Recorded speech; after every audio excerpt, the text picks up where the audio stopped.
Hi, it's Brandy Vanderheiden, and I'm just catching up with you about some things that I've been hearing a lot in my office this week.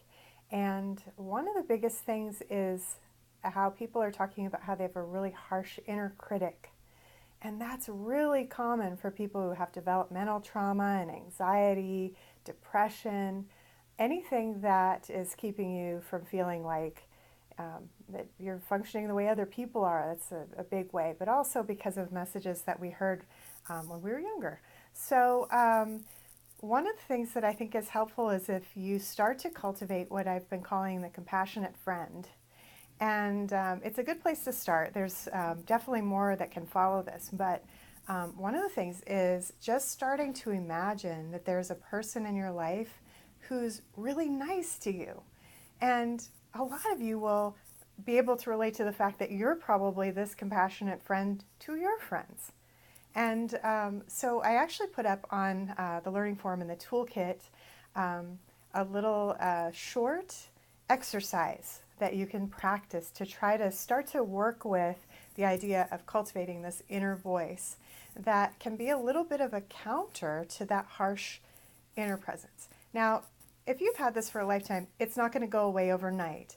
But if you just start to practice giving another possibility or another message, and a good place to practice it might actually be when you're feeling a little bit less critical of yourself. Like you're just going about your evening and you're like, look at me, I did the dishes. That was great, you know. Yeah, you did the dishes. That's pretty good. So you can see that the compassionate side doesn't have to be a cheerleader type, but it can just be a person that's like, my day was really, really hard and I feel really terrible. And you feel terrible. Yeah.